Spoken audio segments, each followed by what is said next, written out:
I mean, I think that I think history is important in all events, in athletic realm or musical realm or whatever it is. I think we should know it. And when I sense that, you know, the younger group doesn't really recognize that, I think, well, that's unfortunate, because they should.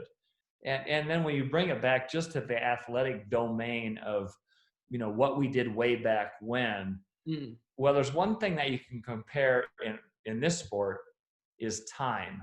And so when people look at, golly, Mark and you raced in 1989, and your time was this, and your actual run time, the actual run time, taking this out, and Patrick Longa acknowledged this, Mark ran 2:38 high. It's in 2:40 in the books, and I'm 2:41, Right. maybe, I don't even know. Yeah. But he ran 2:38 and 2:39. He was 8:09. I was 8:10. Yeah. That was pretty fast. The bikes we rode then in 1989 are not like my bike that I have now. This Argon bike is a rocket. Yeah. Yeah. And like, for example, this guy today went around me. He's on a road bike, but on the flats or in the descent, I just had better geometry, better position, and I could close that gap pretty easily. Yeah. So, you know, the bikes now and the cycling times are so outrageously fast, well beyond whatever. So what did Patrick Lange, the German guy, what did he say? Oh, Patrick Lange, he broke Mark's marathon record. I know, but then he gave you credit for running. Yes. Yeah, well, of course. Yeah, because I have a friend, Pat Feeney. Pat's a physicist. He's over there. He's very meticulous. We went over the splits. 1989. Well, your actual run time was that he knows every, you know, well, at 6 miles you were here, and at 12, and these are your splits. And so, you know, I've shared those over the years. And our actual run time, there was no chip timing. So T2 was added to our marathon. Yeah. Yeah. And that's why it was slower. So, yeah. So, but Patrick Lange knew that, and he said, you know, I know you. I don't know where he fell in. I mean, Mark I think had the fastest time. I think Patrick Lange was right behind him. I think still think I have the third fastest run there. I'm not saying that, you know, it's possible. Who cares? So, you know, I think the nostalgic part is just, you know, I think the history is the history, and it's, you know, it matters.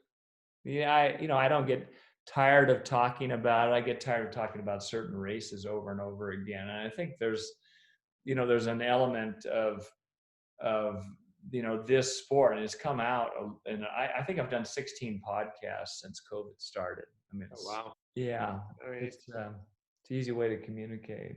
I think one of the things, and I don't really know, on the Scott Tinley or Scott Molina, you know, I think everyone hides their inner self in a lot of ways. And I think when you're an athlete and you're put on a pedestal and you're invincible, and, you know, you're always ready for Ironman Dave, you know, you've got it dialed in, there's no obstacles in your life. Well, that's the biggest fallacy in the world.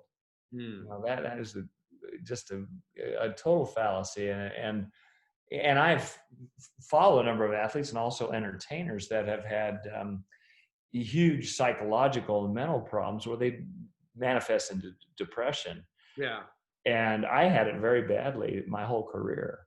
And I'm still aware. What? You suffered from depression before? Yeah.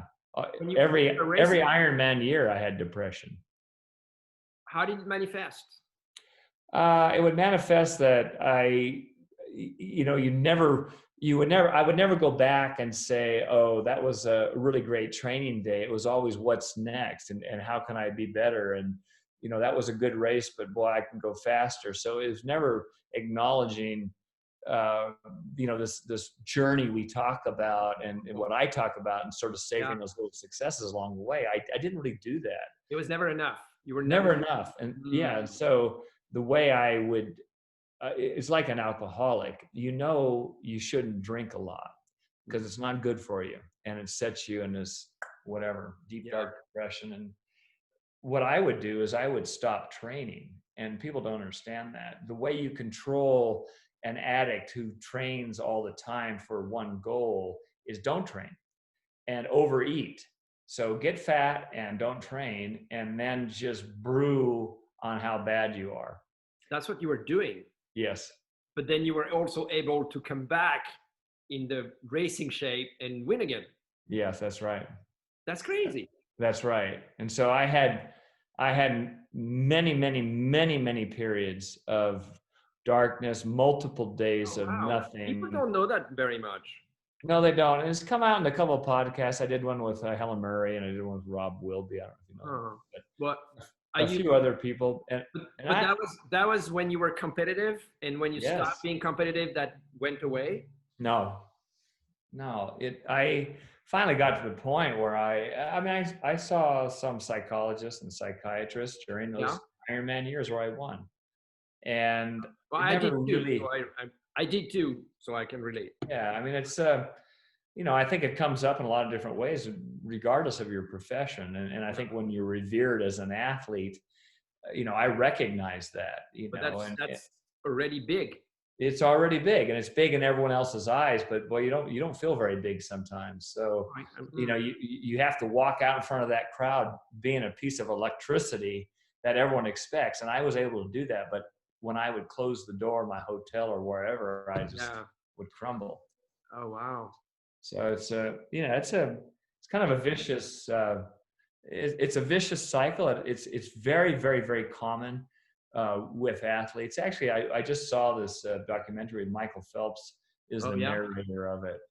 And it's done very well. And they just interview a lot of the Olympic athletes that all had depression. What did you see on Netflix?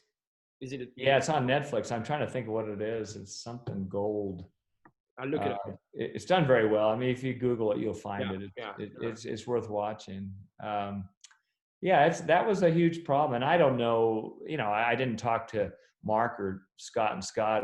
Do you have these issues? And that was the last thing I was going to bring up because it was because you were competing against them. So it was a weakness. So yeah, exactly. Yeah. So I brought it up because I think athletes, we all have issues, and I think it's over time you better just reconcile with the fact that you had that. Does that make you less of a person? No. Does it diminish what you've done? No, not at all. So to me, I just feel like it's important to share that with thank you for anyone. That's very important.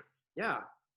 And it makes you more human and more. It makes you stronger, I believe, to be able to not only acknowledge it but also share it.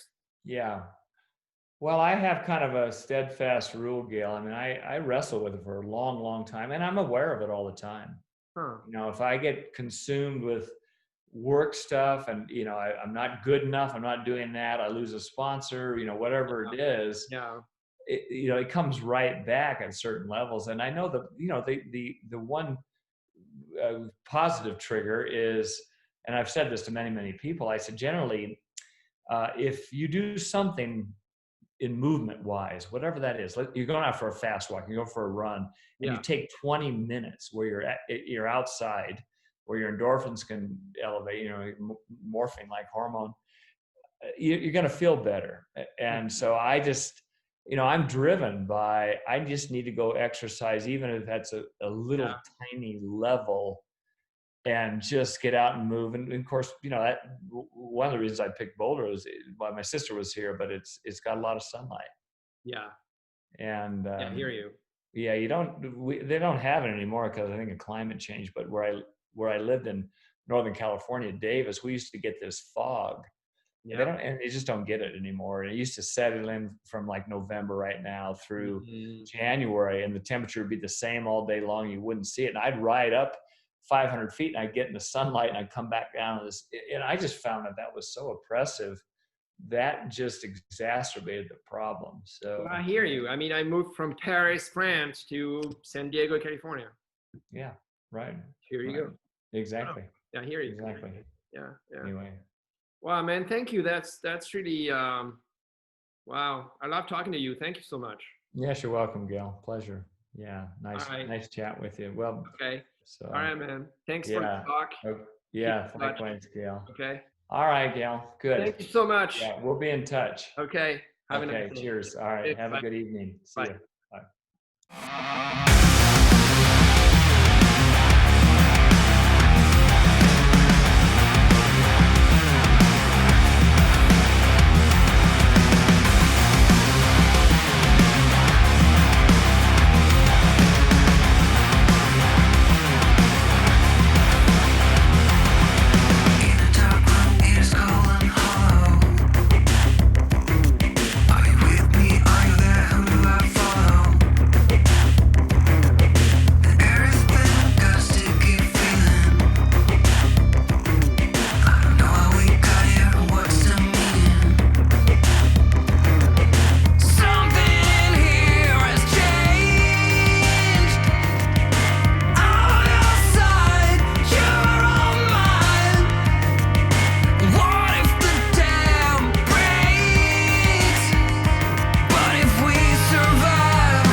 Standing by your side with my heart on high drive.